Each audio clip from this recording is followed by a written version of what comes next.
उपासक अपने दोषों को लेकर के यदि चिंता करता है, देखो ध्यान से सुनो, हम यही फंस जाते हैं। उपासक अर्थात शरणागत अपने दोषों को लेकर यदि चिंता करता है तो वो अभी शरणागत नहीं, उसके अंदर अपने अभिमान का बल है, इसीलिए वो ऐसा करता है। क्योंकि दोषों को मिटाने की उसमें अपने सामर्थ्य अनुभव में आ रही, इसीलिए वो चिंतित है। अगर तेरे में अभिमान नहीं तो फिर तू चिंता क्यों करता है? हां, दोष देखकर दुखी होना अलग बात है, चिंता करना अलग बात है। दुख तो उपासक को होगा कि ये नहीं होना चाहिए। एक क्षण आया, बस राधा राधा राधा, मैं तो दूर कर ही नहीं पा रहा हूं और ना कर पाऊंगा तो समय क्यों नष्ट करूं? राधा वल्लभ श्री हरिवंश, राधा वल्लभ श्री हरिवंश। अंदर से उसे दुख होगा, पर वो ये चिंता नहीं करेगा मेरा कल्याण होगा कि नहीं, ये दोष है पता नहीं, ये सब व्यास भरोसे कुंवर के। बिल्कुल ये बात बैठ जाएगी उसी के हृदय में जिसका काम बनना है इस जन्म में, नहीं तो सुन करके भी आप इसे गंवा देंगे। सारी की सारी बात वृंदावन भूमि में हो रही है। जब किसी से कहा जाता है सत्य बोलना, चलो मंदिर में चढ़ के बात करो, तो मंदिर में क्या, घर में बैठ के भगवान की बात कर रहे हैं, भगवान की बात कर रहे हैं, भगवान के घर में बैठकर भगवान की बात कर रहे हैं। अब तो विश्वास कर लो। अरे उनके एक संकल्प, परीक्षित ये वो योग योगेश्वर श्री कृष्ण जिनके एक संकल्प से अनंत ब्रह्मांडों का एक क्षण में कल्याण हो सकता है। हम जैसों की क्या बात, विश्वास करो। छोटा बालक जैसे पास में कोई भय आता है तो वो रो देता है, पर भरोसा उसको है कि जो ही मैं रोया मेरी मां दौड़ के आएगी, मुझे बचा लेगी। उसे ये भय नहीं रहता कि ये हमको नष्ट कर देगा, क्योंकि उसको ये है कि मेरी मां है। अच्छा, उसकी मां ना सुन पावे उसका रोना, लेकिन मेरे प्रभु सर्वत्र उनके कान है, वो उसी क्षण। और मां का लाडला जहां भी खेलता होता है, मां वही काम करती कि एक दृष्टि जरूर उस पर जाती रहे। ठीक से खेल रहा है ना, तो करो सदा तिनके रखवारी, जिम बालक राखे महतारी। बहुत जोर की बात है, आप इसे स्वीकार कर लीजिए। प्रभु आपको हर क्षण देख रहे हैं, प्रभु जान रहे हैं आपकी स्थिति। आपको चिंता नहीं करनी, चिंतन करना है, प्रभु का चिंतन करना है। दोष उपासक को अच्छे नहीं लगते, दुख देते हैं अंदर, पर वो चिंतित नहीं होता, अविश्वास नहीं होता, उसको परिणाम में भ्रम नहीं होता। समझिए, है जरूर ये सब, पर मेरी प्रिया जी बहुत कृपाल है, जब चाहेंगी तब सब ठीक हो जाएगा, ना ठीक हो तो भी प्रिया जी मुझे मिल जाएंगी। इस पर कभी आशा बंधा, ये शास्त्र आदेश करता है, दृढ़ आशा रखो भगवान मिलेंगे। हमारे गुणों से नहीं, हमारी साधना से नहीं, अपनी कृपा से मिलेंगे। हमारी स्वामी नेक हो न रिस्क हो, भूल हो न हो सके, तो निश्चित निश्चित हमें स्वामी जी मिलेंगे। चिंता करने का अर्थ है भीतर में छिपे हुए अभिमान का, अपने बल का आश्रय। ये भक्तों में भी हो जाता है। जैसे द्रौपदी जी का चीर खिंचा तो पूरी सभा की तरफ देखा, पांडवों की तरफ देखा, भीष्म जी की तरफ देखा, अपनी भुजाओं से पकड़ा, दांत से पकड़ा। जब ये शब्द देखा कि अब कुछ नहीं हो सकता, अब तो केवल श्री कृष्ण, तो इतना विलंब क्यों किया? पहले ही श्री कृष्ण का आश्रय इतना दृढ़ होता तो महल से ही नहीं छू सकता था, महल में ही नहीं छू सकता था दुशासन, वही चमत्कार प्रकट हो जाता। अब पूरा का पूरा छोड़कर जे भी हे श्री कृष्ण द्वारिका आवास, यही से बढ़ गया पट। कहीं कुछ उनको आना जाना थोड़ी, इतना बोलना था कि खिंचा हुआ वस्त्र बस यहीं से खिंचता रहा, यहां से हट नहीं पाया। उपासक अपने अंदर जब तक बल रखता है अपने बचाव का, बहुत ध्यान देने योग्य बात है, अपना अहंकार बचा के रखता है, तब तक भगवान नहीं आते। नहीं आए द्रौपदी जी के, नहीं आए। और परम प्रिय सखी है, बहुत प्यार करते हैं प्रभु द्रौपदी जी को। कृष्णा के जो संधि को जा रहे थे तो उन्होंने ऐसे बाल करके दिखा, प्रभु इन्हीं केशों को पकड़कर सभा में खींच कर लाया गया था। आप जानते हो इन केशों को हम कब बांधेंगे, आपको पता है। भगवान संधि कराना चाहे, संधि ना हो। दूसरी बात, यह हमें पक्का विश्वास है कि हमारे गुण दोष से भगवत प्राप्ति नहीं होगी। भगवान कृपालु हैं, प्रियालाल कृपालु हैं, उनकी कृपा से हो जाएगी।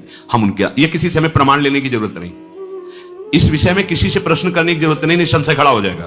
सबकी मति भिन्न भिन्न है, एक भी शब्द शास्त्र से बिलग नहीं विश्वास करना। अच्छा, केवल शास्त्र ही नहीं है, हाँ, छाती भी साथ में लगी हुई है, क्योंकि यही हमारा बल है, यही हमारा जीवन है, इसी से हम जीवित हैं। चाहे परमार्थ में जीवन समझ लो, चाहे स्वार्थ में जीवन समझ लो, यही हमारा जीवन है, इसी से जीवित है। तो अब संशय की जरूरत नहीं, क्योंकि जहां प्रश्न करोगे तो वो अपनी स्थिति और मति के अनुसार ही उत्तर देगा। ऐसे कैसे हो सकता है? पाप करो तुम, भगवान के आश्रित होता, दोष तुम्हारे अंदर, भोगना पड़ेगा तुम्हें। अब मरो जाके, जाओ। अहम त्वाम सर्वपापेभ्यो मोक्षयिष्यामि मा शुचा। तू केवल सर्वधर्मान परित्यज्य माम एकम शरणम व्रज। किसी की सुनना नहीं।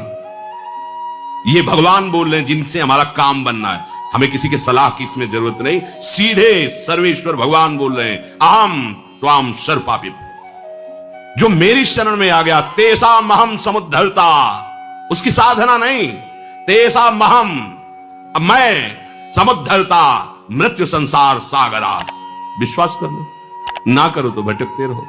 हित ध्रुव जो विश्वास है, तब वहीं सुधरे बात, ना तर माया पंथ में फिरे जो टक्कर खात। दूसरी बात देखनी है, श्री भगवान कह रहे तेरे भाव अशुद्ध, तेरी वृत्तियां अशुद्ध, तेरे आचरण अशुद्ध। यह बताओ क्या और क्या चाहिए, क्या चाहिए? विश्वास नहीं ना, सत्संग में तो ऐसा सुना पर पता नहीं, तो चलो मरो जाके, बात पकड़ लो, बैठ जाओ। यहां केवल आश्रय से माला माल हो जाओ। कई बार आपको सुनाया है, बहुत विद्वान है बाली, साधारण नहीं। लोग संध्या अपने घरों में करते होंगे, ये चारों दिशाओं के समुद्र में संध्या करता था। नित्य चारों दिशाओं के समुद्र में संध्या। रावण ने जाके ललकारा, दिग्विजय कर रहा था, भाई इस समय संध्या कर रहे हैं, हमें डिस्टर्ब मत कीजिए। और वो मार ऐसे कखरी में दाब लिया और 6 महीने तक साधना संध्या आदि करता रहा। इसके बाद देखा कि होश में है कि नहीं, छोड़ा, बोले जा अपनी लंका चल। तभी जब अंगद के सामने मैं तब कहते वही रावण तो हो ना, जिसको बाली ने 6 महीने काख में दाब के रखा था। धर्मात्मा है, ऐसा नहीं कि उसको ज्ञान नहीं, शास्त्र का ज्ञान है, पर कुछ वासनाएं होती जिन पर विजय बिना भगवान की शरणागति की नहीं होती। सुग्रीव एक भी आचरण वाली जैसा, जो पवित्र आचरणों में वाली नहीं, महाबलशाली। शास्त्री बात कर रहे हैं, समुद्रों में जाके संध्या। ऐसा जब भगवान ने मारा तो उसने कहा, प्रभु मैंने ऐसा कौन सा आपका पाप किया है? आपने मुझे व्याध की भांति बेध दिया, मार दिया, और सुग्रीव तुमको प्यारा लगा? ये कभी संध्या बंदन भजन साधन शास्त्र ज्ञान, हमारा छोटा भाई है, हम जानते हैं इसको।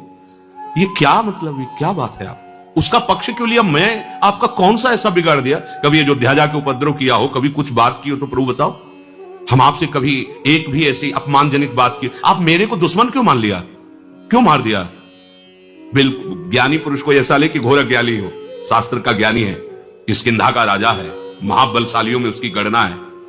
भगवान ने कहा, हां मेरे शरणागत का बैरी मेरा बैरी होता है, और यह अभी शरणागत हो चुका है।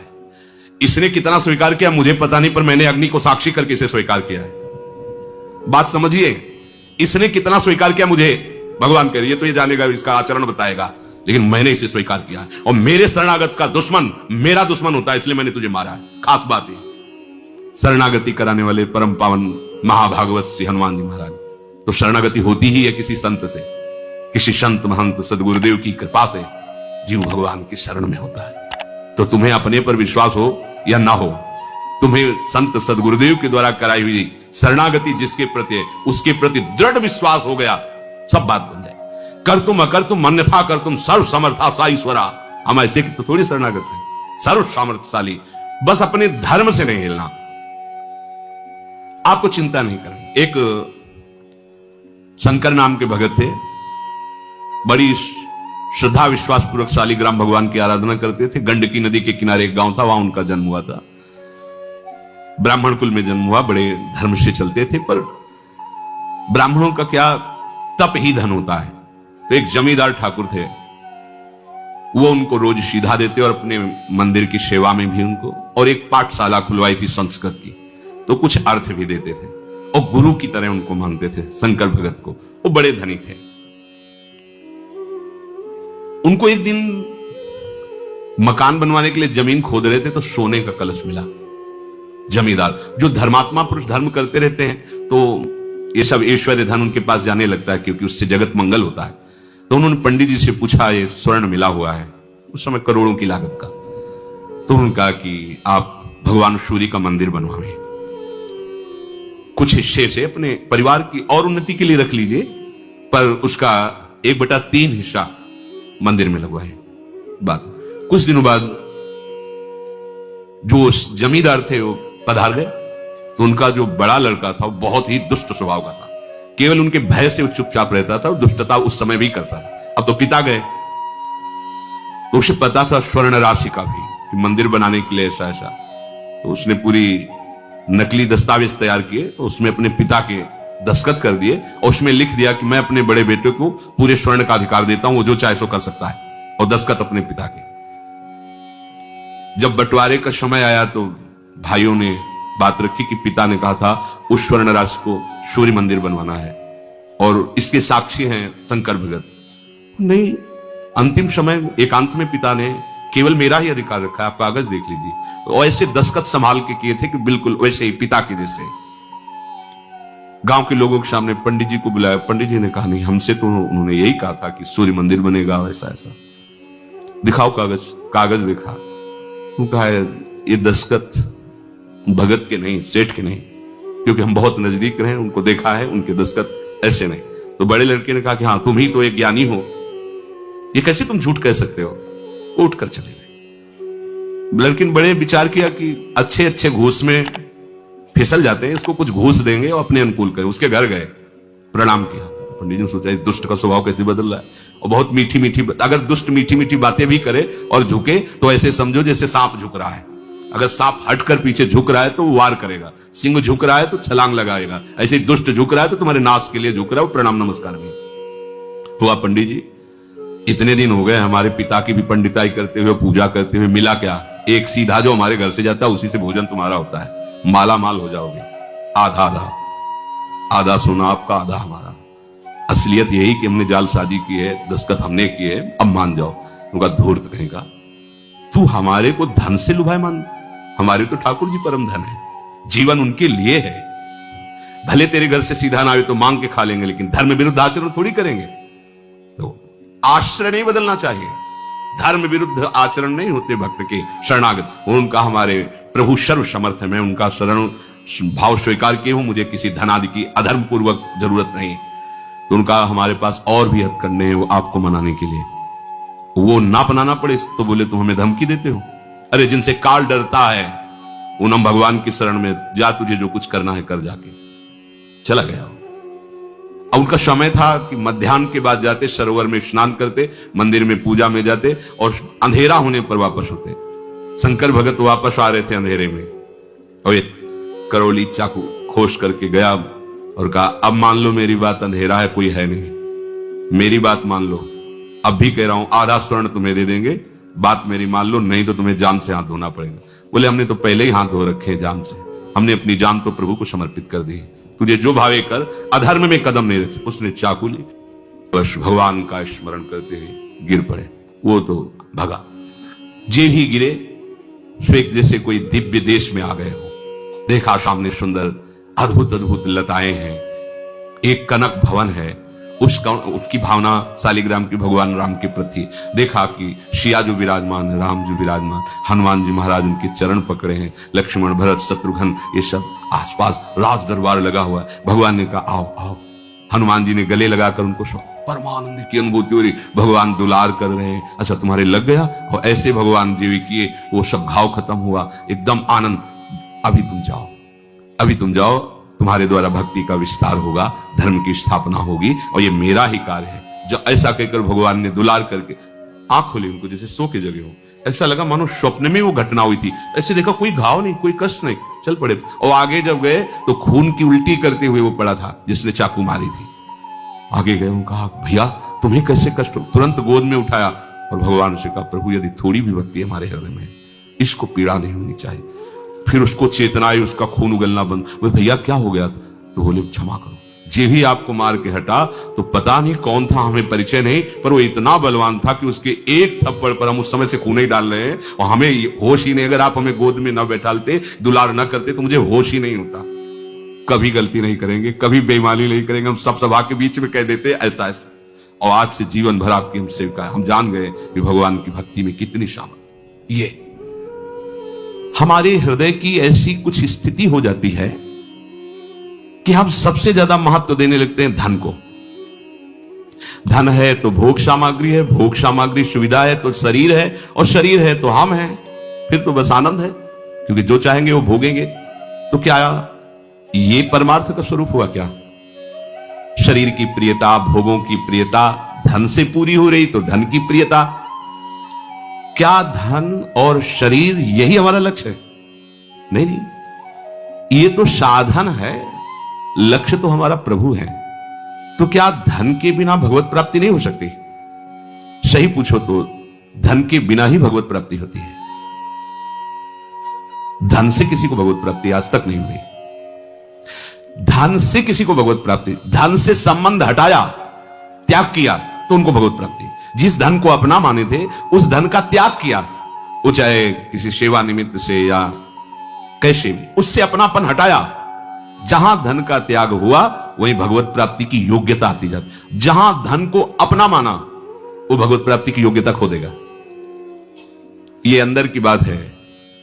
प्रभु को तुम अपना मानते हो या धन को अपना मानते हो, परिवार को अपना मानते हो, भोगों को अपना मानते हो, ये देखना होगा। नहीं तो जबान से कहोगे मैं प्रभु की शरण में हूं, अभी हम ठीक नहीं हो रहे हैं, वहां हमारे अंदर विकार है, हमारे अंदर अशांति, बड़ी परेशानी तुमने जमा कर रखी है, वो भी वो हटा देंगे। आओ शरणागत हो, वो हटा देंगे। रोना चिल्लाना मत, चुप रहो, वो हटा देंगे। उनको जो अच्छा लगेगा वही रखेंगे, नहीं हटा देंगे। तुम्हारे सोचने की जरूरत नहीं पड़ेगी, तुम तो केवल ऐसे हो जाओ। पर हम ऐसे होते कहां हैं? वो एक जगह स्वाध्याय करते हुए उसमें पढ़ा था कि अगर आपका